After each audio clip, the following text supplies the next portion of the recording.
This is the Blood Red podcast from the Liverpool Echo. Hello and welcome to the Liverpool Blood Red podcast. You're joining me again today. I'm your host, Connor Dunn, and here's Paul Gorst, full-time Liverpool correspondent. How are you, Paul?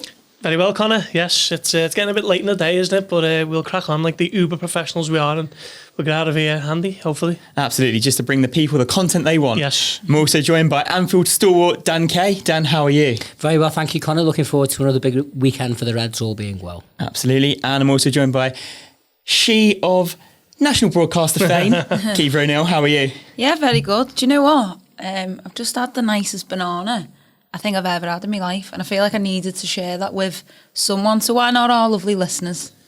Well, that's one way to How'd you start. follow that? Honestly, it I love was a link, just... and Where is a it team from? that Yeah, are you right need to right now. elaborate. Oh, there we Can't give go. away that. Look at that. Trade secrets. Perfect. Well, we'll jump straight into it. Paul, you were at Jurgen Klopp's press conference earlier today, and there was some big injury news. You know, we've had Fabinho, Matip, Keita, Lovren, Milner all out for a little while, but there's been some updates. Can you give me them?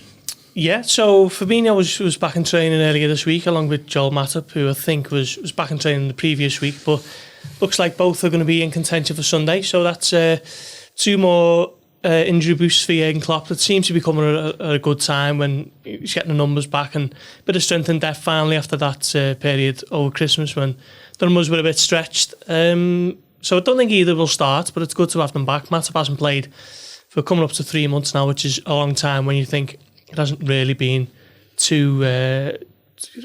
reported too heavily that Liverpool have been missing a first choice centre back for that long. Fabinho, we all know how important he is to the team long term, so it's great to have them back. Lovren will be back in training on Monday, so it's just a case of Milner and Keita now as of next week, and I'm sure we'll hear more about those two next week.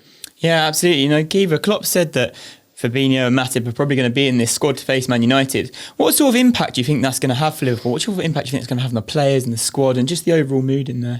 I love it when a plan comes together, do you? Everyone's coming back now. It just feels great. Do you know what? I think it'll be a boost to the squad, but it's going to be interesting, isn't it? Because having more players to choose from now, it's going to be quite interesting. We'll now have a real question. Klopp will have a question of who actually starts the game. Obviously, I think they're both maybe doubtful to start. I'd be shocked if they did, but you just don't know.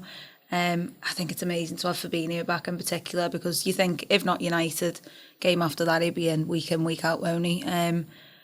But having Matip coming back in and Lovren is returning to training, as Gorst said. So I just think, having them options, I just think it gives us that kind of a feeling of like safety almost in numbers, because we've got them players where, in the Club World Cup we were down to the bare minimum, weren't we, when Henderson, so, it could have all collapsed almost, for a moment in my head there. Everything was gone and it was all dissipating. But, now having these players back, I think it's great, isn't it, to have the options, I think. Yeah, absolutely. Dan, I was just going to ask really, do you think the fact that these are coming back, do you think it's going to unsettle any players? Do you think it's going to have any negative impact, or do you think it's just purely positive? I think in the modern game, I think any footballer worth his salt, and particularly playing for a top club like Liverpool, is acutely aware that it's a squad game, and no one has the right or the expectation to think that they're going to start every single game. As Gorst and Caoimhe have alluded to, things did get pretty much down to the very bare bones over December and January, so much so that we even had to bring back Nat Phillips from Stuttgart on loan just to cover that Everton FA Cup tie.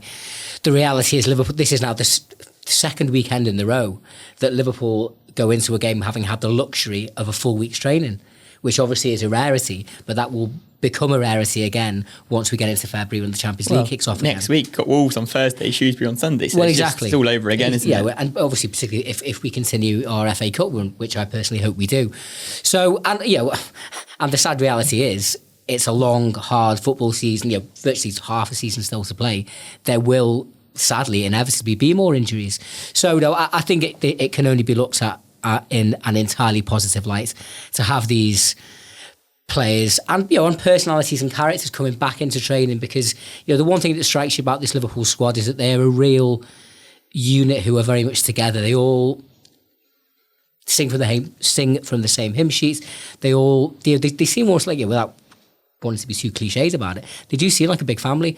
And I just think even if the likes of, maybe the likes of Lovren, Fabinho, some of the others won't necessarily go straight back into the team, having them in Melwood, training with the lads day in, day out, I think can only enhance the kind of the feeling of the group as a whole.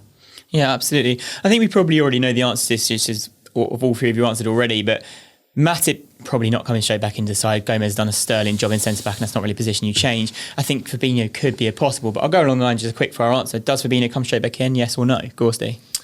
No. I mean, he's been out for pretty much the whole of December in so many games. He's missed 13 in total.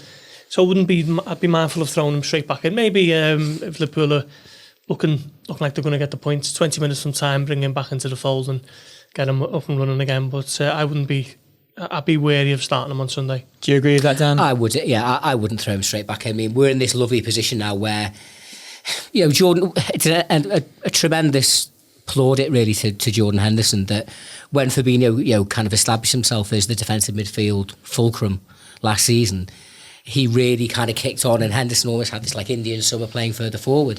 But, Henderson has managed to almost reinvent himself again as a very, very effective defensive midfielder over the last 2 months when Fabinho's been out. So there's absolutely no issue whatsoever that he's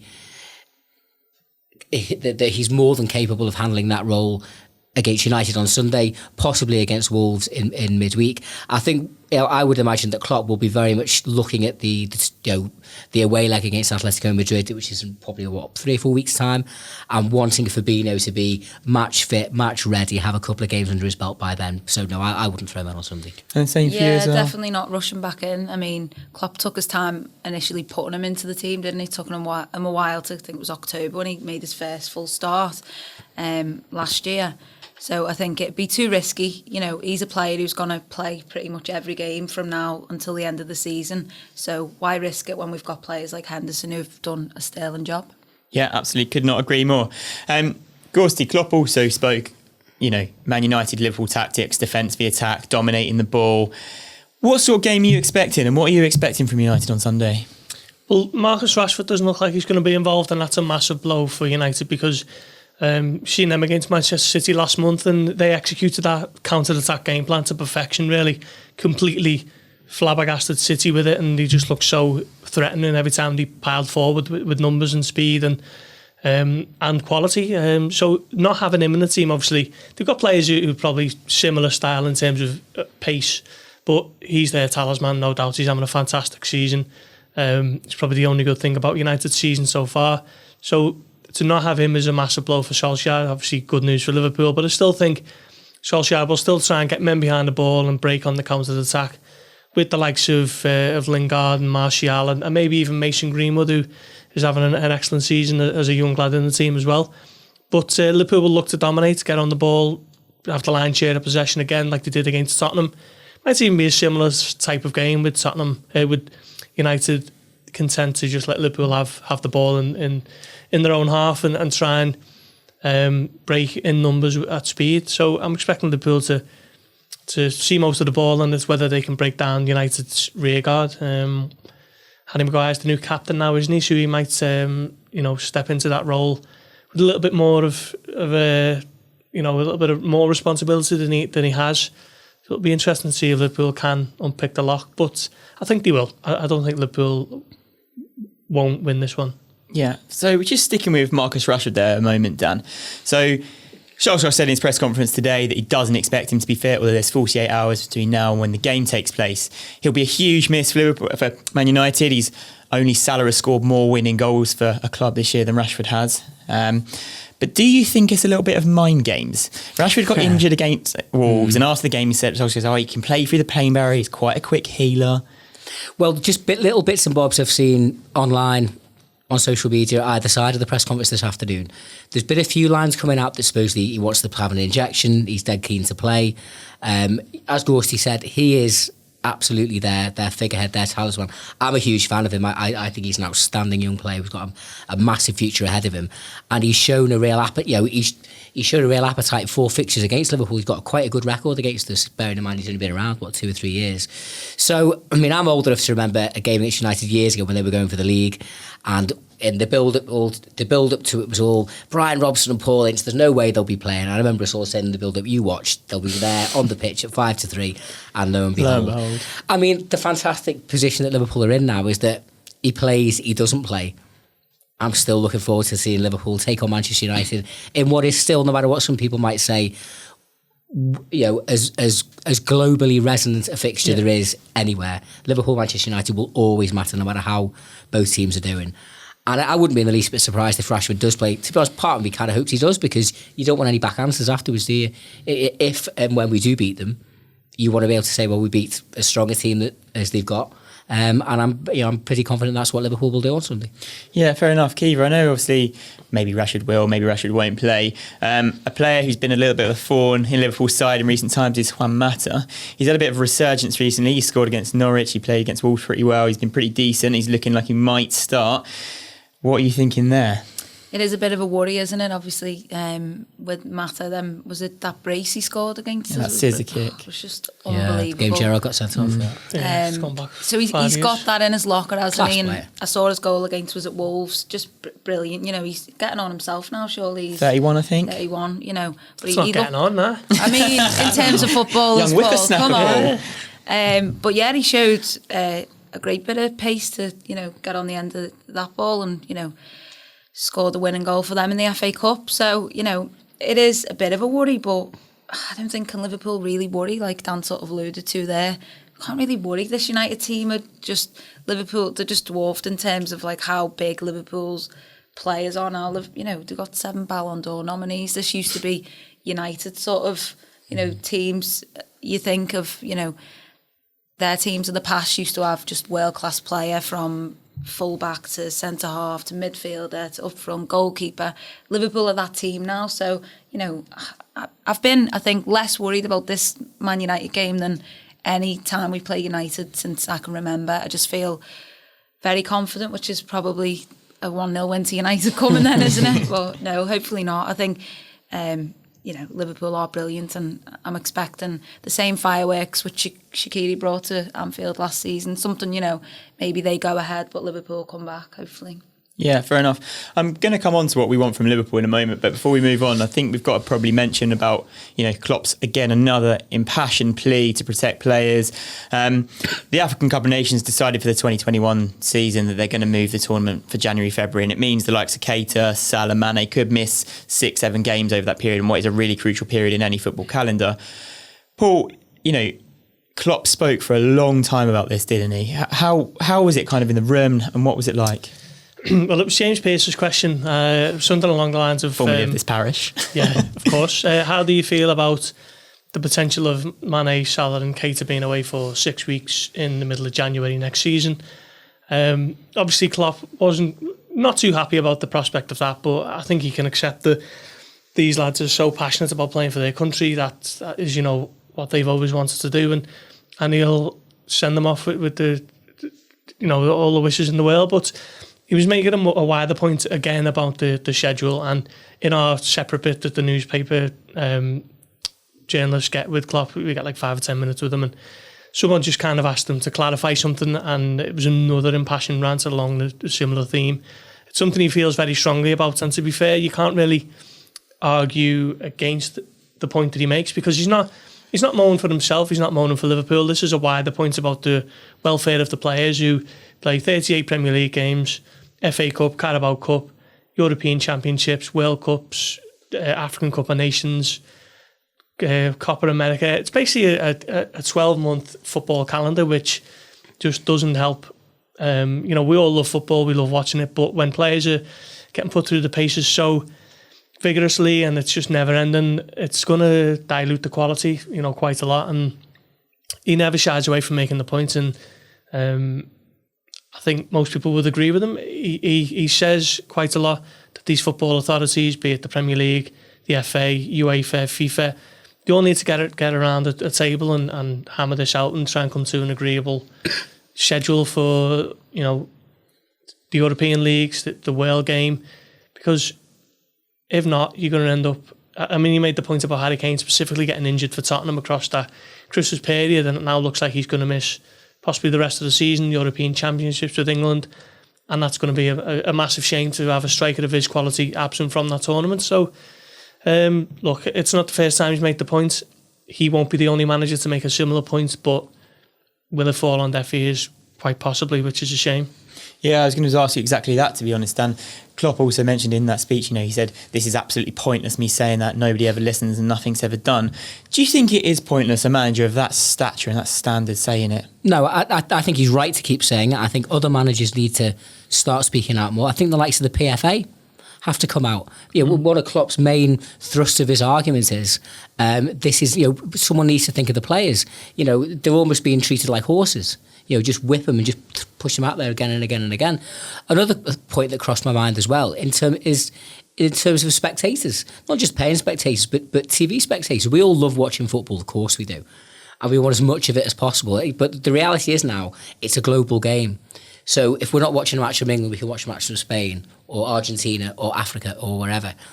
And the reality is, if these players are being flogged week in, week out, playing so much quantity, the quality is going to suffer.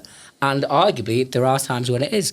So, I obviously wasn't privy to the what Paul in the print press here, but I did see that his kind of, I wouldn't say necessarily a rant, but his impassioned plea for 5 or 6 minutes in front of the broadcast. I think he said, people might just look at it as this fella moaning from Liverpool again. Yeah. Arguably, he's even more right to do it now because Liverpool are in a position of strength. He's not doing it saying, well, Liverpool are doing badly and this is my excuse. We're doing as well as we've ever done. So I think that makes it even more important that he keeps banging that drum. But other managers and players, and like I said, I think the PFA need to kind of take up the mantle with this as well. Yeah, absolutely. I think we could probably talk about this all day, and obviously something needs to be done, and we're probably not the powers to sit and discuss what it is because we have no power over that. We can obviously report it and as it happens, but such is the way of football at the moment. But in a positive light, Caoimhe and Neil, Liverpool are 27 points clear of Manchester United. They've got a game in hand. United are closer to bottom place Norwich than they are to Liverpool. There's probably no time in my life I can really remember where Liverpool have been such a strong position over United. Do you think now is the time for Liverpool to go out and really put a statement against United? Absolutely. 30 points. That would be the headlines, wouldn't it? That is ridiculous for a United teams in the past, growing up as a kid, they ruined pretty much every Liverpool fan's childhood. They were just there where they winning everything, and we were just sort of like getting bits and scraps of 2005 Champions League and getting what we could, and now the tables have absolutely turned. The grip on the Premier League has been completely loosened, if not absolutely fallen apart, and a lot of fans will have enjoyed that demise of such a a massive club, but obviously they're still there. If a few signings and here and there and a couple of other things, and they could be well back on their perch almost. I think it's a mouth-watering prospect, isn't it, for Liverpool? That's surely got to be what Jurgen Klopp says to the players before you go out and punish this team who've punished our fans for so long, and even in games we've lost over the years, to be 30 points ahead, then they become almost like just nothing to Liverpool.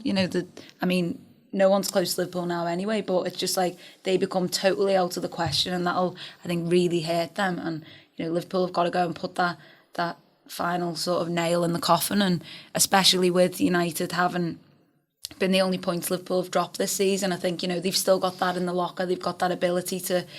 It's almost it's an occasion that's totally separate to anything else. It's similar to when we play Everton. It stands out, and it doesn't matter whether Rashford plays for them or whether they've got the strongest team or the weakest team out. It doesn't matter. It's just 11 versus 11, and that's what it boils down to. Liverpool have just got to put the dagger in, I think, just to really prove that they are champions elect. And I think this game will be the one, because you were thinking Tottenham get past that, United, and I think if Liverpool go 30 points clear of United, I think everyone is then looking at Liverpool and just thinking, wow. Yeah, fair enough. It's funny that you mentioned transfers in that there, because I know, Paul, you've written your Bloodred column for tomorrow about just quite how well Liverpool have done with transfers in recent times, and United's total frivolous waste of money on so many massive players. Can you kind of expand on that a little bit? Yeah, it's just a huge contrast when you think of the amount of money that has been spent between the two clubs since, let's say, 2016, when Liverpool really started to turn the screw when they brought in Mane and Wijnaldum. Every Liverpool transfer virtually has been a success. I think Lloris Karius, you wouldn't say he was, but he cost less than 5 million and he's long gone, isn't he? He's on loan. Naby Keita, the jury's still out on him, but the idea is if he can stay fit, then he's going to be some player long term. Every other player, you look at the team that won the Champions League in June, I think eight of them were Klopp signings. Trent Alexander-Arnold was obviously a youth academy graduate. And United, in contrast, just seem to be throwing money at the wall every season and it's going nowhere. You think of Angel Di Maria, he was 50-odd million 5 years ago. Pogba, flatters to deceive, he might be leaving at some stage. Alexis Sanchez won £300,000 a week. I think he scored, less than half a dozen goals. Lukaku's long gone. You can go right throughout the team. Harry Maguire was 80 million. Is he a patch on Van Dijk? Absolutely not. Victor Lindelof, some Manchester United fans may say he's okay, but he's not for me. I think everywhere you look, it's just been such a stark contrast in the transfer policy of both teams. And it's a massive difference between the quietly understated sporting director in Michael Edwards that Liverpool have got, who never looks for the limelight, just gets on with his job. And you've got someone like Ed Woodward, who always seems like he has to make a huge statement when, in certain appointments and transfers, and it's just a world away from what is working for Liverpool at the moment. Yeah, so it's obviously on the pitch, we're Liverpool well above Man United in every department right now. But you mentioned Ed Woodward and Michael Edwards there, but it seems like now, Dan, that off the pitch in almost every single area, Liverpool are well and truly taken a class apart, haven't they? They've become us of the 90s and noughties, haven't they? It's almost like a role reversal now. I've made this point a couple of times that as the football landscape changed in the early 90s with the advent of the Premier League, United really embraced that. Really, they were always commercially successful, arguably a bigger, they've always pitched themselves as the biggest club in the world. And the way that kind of panned out in the 90s suited them, and they embraced that and really led the way, and Liverpool and others had to catch up. In the last 5 to 10 years, things have evolved again, and the management and footballing and transfer structures within clubs have changed, where you've got your directors of football, your transfer committees, and yet United somehow have allowed themselves to be left behind. Now, whether that's because their ownership, the Glazers obviously, which was a very high profile takeover probably 15 years ago now, and because they are such a financial behemoth, they are still making massive sums of money commercially. In many ways, that there is a perception that kind of ticks the boxes for the Glazers. So as long as they're looking at the balance sheets and they're seeing huge sales coming through, it's like, well, we're getting nice big dividends, happy days. But for Manchester United supporters, who are now going into a 7th year without a league title, and in that time they've not threatened or looked close to it once, this will now be very much starting to bite for them. And I think, but the reality is, and I would defy anyone to dispute it, until they change the structure within the club, you can have Ole Gunnar Solskjaer, Jurgen Klopp, Alf Ramsey, Helenio Herrera, whoever you like managing them. It's not going to make any difference until they change the structure of the club. Yeah, not our problem, but what I would say is Manchester United is probably a perfect example of how off the field success can insulate you from truly falling from grace, because United are streets behind Liverpool at the moment and they're still 5th. It's like, how much mismanagement can you get as a super club? How low can you go? And I'd probably argue 6th, maybe, because the signings aren't working. They're having a terrible time of it and still somehow in with a shot of being in the top 4. Yeah, so I assume both of you agree it's time for Liverpool to absolutely go and put one through. Stand on the necks. Yeah. Turn the heat on and go out and make a convincing statement. They've never shown us one bit of sympathy when we were struggling. I mean, one thing I'm quite looking forward to on Sunday is hearing parts of what come from the away end, because certainly the last few years we've had you nearly won the league and all these different types of things. It will be very interesting to see to hear the tone that comes from their travelling support, who is always one of the most vociferous up and down the country. I am kind of quite intrigued to see how that pans out on Sunday. Yeah, just to finish this bit off, Kiva, you touched on it in your first bit. What sort of impact will this have on the rest of the Premier League, seeing that Liverpool are 30 points ahead of Man United if they win and have just really gone out and just shown them who's boss? Well, I think it was not last December, the December before, when Man City beat United and it all but ended the title race, because I think United were like up there a little bit under Mourinho, wasn't they? And there was so many points, and I think 3 for them would have just got them within, Otamendi scored. I think hope would have still been there for them, but yeah. it just killed it. And I think this is a similar sort of fixture, even though Liverpool aren't playing Man City, who were, or Leicester, who were the next in line. I just think because of the stature of Man United, and I know everyone knows they're not in the place they were, but I just think it would have that similar repercussion in a way, that it's sort of, even though they're not in the title race, it'll send out that echo of almost invincibility, can we say, of Liverpool to, go 2 games as well past United winning. The last time I think they would have not been beat by United in a season. There always seems to be draws, doesn't there? Been a lot lately, yeah. I remember, obviously, the 2 wins in 2013-14, and they were vitally important to Liverpool mounting that title charge, which, obviously didn't end well. But I think it's so important. These types of games we saw last season against United, the draw, it can just, that all but really ended that, and then we went to Goodison, was it, after that? And it can just, I think, a bad result against United can have a really negative effect. So I think a good result can obviously have the opposite, and hopefully Liverpool get that on Sunday. Yeah, fair enough. Paul, we spoke a little bit at the start of this podcast about players coming back in, and obviously there are a few returning at a really crucial time, and it feels like a really, really positive moment for Liverpool.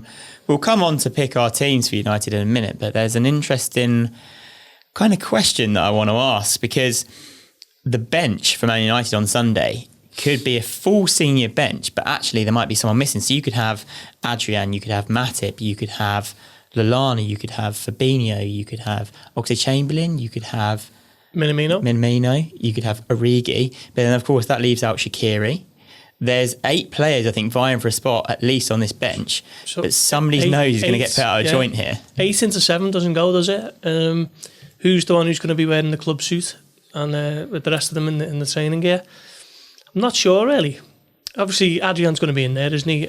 You'd expect Matip to maybe come in for cover on the bench. Fabinho as your midfielder. Shaqiri can play in a few positions, but so can Origi, so it might be one of those. Minamino can too, but he's the new kid on the block, isn't he? And fans wouldn't mind seeing a glimpse of him. So I think, if you put me neck on the line, I'd say it might be Shaqiri missing out.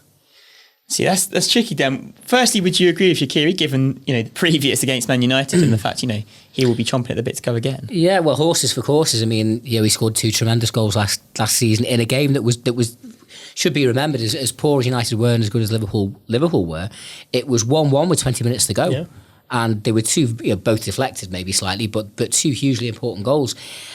Did he come on towards the end of the game at Tottenham? Yeah. So he has had a little bit of football lately, but. It's splitting hairs. I mean, it could be a toss of the coin job, as you said. It's a nice problem. This is the kind of problem that all football managers want, when you actually your main dilemma is who to leave out. It could be Shaqiri, but I don't know. I wouldn't be surprised if maybe possibly it might. He's a senior player. It's a big game. The emotional kind of intensity of a Liverpool Man United fixture might mean that someone like Shaqiri might possibly get the nod over someone like a Minamino, who is still acclimatising, still learning the language, has still got a lot of football ahead of him. I would probably lean more towards having Shaqiri just as an option should we need him, to be honest. Yeah, fair enough. And again, I'll come to you because you might have a different opinion on this. Well, it's quite interesting, isn't it? Because I think in the last 5 Premier League fixtures, Nico Williams has actually been on the bench for all of them games, and I'm not sure. Does Klopp now, drop him out? I know he's a youngster, but that full-back cover maybe does, trust him to come on in that position. It is a big game, but obviously we saw Alexander-Arnold and without Milner giving full-back cover, there you go. So maybe we will see a couple of senior players dropped out. you'd be surprised to see Matip drop out. You think he needs to be there. I'm not sure what it does to Shaqiri if he's dropped out. I think it would have a really negative effect on how he operates, especially as well because he got the brace last season. I just feel like, you know, if he comes on, United are thinking straight away, oh my God, what's he going to get up to here? So I think he's an important player to have.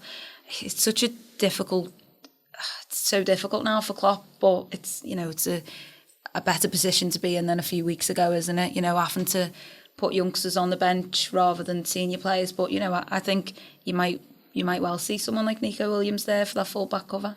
Certainly is an interesting poser, Gorsty. You know, you've obviously got Lovren to come back, Keita to come back, Milner to come back, who probably all, well, Keita, especially Milner, would be vying for a place on that bench, if not the starting lineup. Do you think any players are going to get upset, or do you think this just comes back to Dan's point earlier that, you know, it's a squad game, it's a long season, and everyone needs to play their part?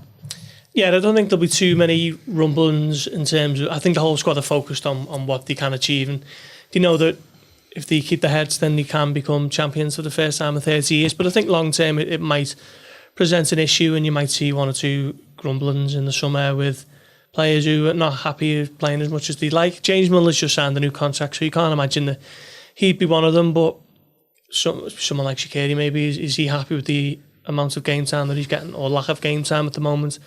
Possibly, we'll see, but I think at the moment everyone's pulling in the same direction. But what I would say is it's a welcome prospect for Klopp, because over Christmas, when you think of the games at Leicester, Wolves and Sheffield United, 7 of those 21 subs, if you like, have been academy graduates. Now, over the next few weeks, it's going to be all senior players if he wants them to be. So I think that's going to be another string to the bow. Yeah, absolutely. I'll just finish with you on this, Dan. Is this going to be, or is this Liverpool's best Premier League squad ever? Is this their best Premier League bench ever? I don't know how anyone could say otherwise.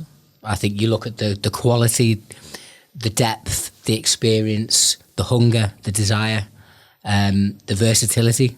And what's the most exciting aspect of it is that, you know, for a large part of it, the youth as well. So they're only going to improve, they're only going to get better. And, you know, the position Liverpool now have in domestic and European and world football, the choice additions that are likely to take place over the next 6, 12 to 18 months, you know, we're not in a position now where in the summer we go, well, we need 4 players here, or we've got to get a goalkeeper.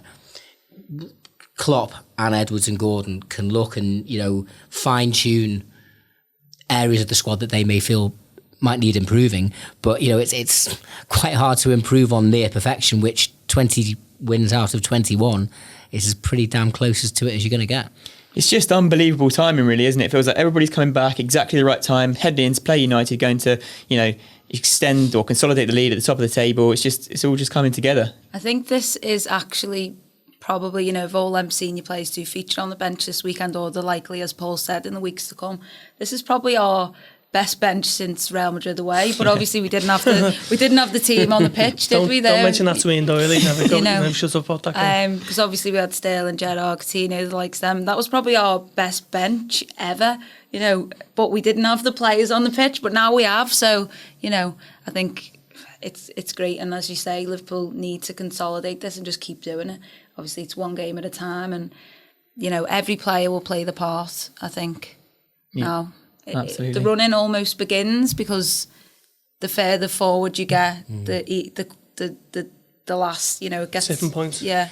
Well, one thing that I noticed after the win at Tottenham at the weekend, for the first time, you were starting to see little bits online, however many points is needed to guarantee it, to clinch it. Now, that's still a long, long way off, and I can imagine if Jurgen Klopp heard that kind of talk, he would be very angry, because he will not countenance anything other than the next game.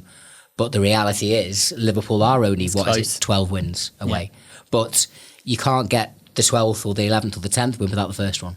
Yeah. So the only one that matters at the moment is Sunday's. Very good point. Well, I think it's time to pick our team for Manchester United. Obviously, Alisson starts in goal. I don't think there's going to be any qualms about that. Robertson and Trent are the fullbacks, and Gomez and Van Dijk in the middle. Spock's that off super quickly. Anyone disagree? Nope. Very good. Midfield then, because I think there's a few different options. You know, Lallana's returning to form. Shaqiri's got previous. There's a couple of things you could do here. Gorsty. Henderson, Wijnaldum, and then I'm mindful of picking Oxlade-Chamberlain. I think no Keita, no Milner. Don't really like Shaqiri in the midfield three, prefer him wide. So I'm going Oxlade-Chamberlain. Like Gorsty, Henderson, Wijnaldum absolutely nailed on. The only question for me is Oxlade-Chamberlain or Lallana. I do like Oxlade-Chamberlain. I think he was very unfortunate. The game at Tottenham, not just hitting the post in the first 2 minutes. I think it was his ball over the top that put Fabinho in. Yeah, it was, yeah. And, you know, I thought he had a decent game, at times on the fringes a little bit. It's absolutely splitting hairs. I think Adam Lallana has been a revelation over the last 6 weeks or so. Gun to my head, I might just go with him just because of the intensity of the game and just to make sure we've got that kind of experience and older heads in midfield. But I would very much have Chamberlain as one of the first options off the bench, I think. So we've got Ox, we've got Lallana, and we've got... Do you know what? I think this has got Oxlade-Chamberlain screamer written all over it at some point. But I think Lallana should start just for, I think, his control and his ability to sort of sense the danger and sniff Control that out. is a very good word. I think Oxlade-Chamberlain, you want him to come on maybe and run at them. I mean, he could do that from the off, we know, but I just think it is quite the occasion, isn't it? I just think Lallana needs to be rewarded for what have been some phenomenal performances. It's almost like he knows maybe he's not going to be at Liverpool and this is his last chance to... Well, his contract is up in the summer, isn't it? Win the Premier League, and he's really putting it in. I mean, I'd be looking to tie him down for another year at least, because if he can continue playing for the rest of the season as he is, you wouldn't want him to leave, would you? So I think I'll stop banging the Oxlade-Chamberlain drum just for a minute and let Lallana loose. Yeah, I think I'd agree with Lallana as well. And I think just a point to note, you know, on retaining him, I think it's just a respect from Klopp that Lallana is still obviously an excellent player, as we've seen, and he could be playing regular first team football a lot of other really top clubs. And I think Klopp just kind of respects that. I mean, amazing option to have, but a respect there and an understanding that maybe he just wants to play a bit more football, which is totally fair enough. And if he gets Liverpool and drags Liverpool towards that Premier League title, then I don't think any Liverpool fan is going to say bad to that. No. Up front, got to be, hasn't it? Yeah. I think so, yeah. Origi's always got a shout these days, hasn't he? Don't think anyone would be too disappointed to see him come in any game, really. But now, you know, this is the chance to put United to the sword with the main man up front. Yeah, I mean, his little twinkle toes, little quick feet in his 10-minute cameo on. I don't think I've ever seen him do that before. I was dying to see that shot hit the bottom corner. And I think he will have, as ever, another big role to play for Liverpool as this season goes on. But how could he not pick the front three at the moment? You know, it's they're the best front three in the world. Liverpool as a team is on a roll. Yeah, no-brainer for me. No-brainer. I can't argue with that. It's got to be the trio, hasn't it? But there's a shout for Origi coming on late on, maybe to nick the winner. Who knows? Has he got one against United yet? I think he has, has he? Don't think he has. This could be the day. Enter Planet Origi. Just before we go, the Liverpool Under-23s are in action tonight, and I won't ask anybody about this, but they're against Wigan in the Premier League Cup. They are currently top of their group. They are unbeaten. If they win tonight, they're in a really commanding position to go to the quarterfinals. And it was just another thing to note about every faction of the Reds just absolutely marching on. And it's just great to see. And the likes like Harvey Ellen people will be involved again and probably be involved against Shrewsbury. So follow our live blog from 7. Yeah, there'll be plenty in the paper and on the live blogs about that. But yeah, thank you very much for listening. Are we not doing score predictions? Oh! Do we have to? Like to jump in, like, You, but- me. Oh, I don't Go want on then, to. Dan. You can go first. 3-0 Liverpool. Big. Tell you what, you can tell he's on the lake, can't you? They're all itching to get off. 2-0 to Liverpool. 2-1 to Liverpool. 3-0, I'll agree. I think we're going to smash them. Can't wait. Thank you very much for listening.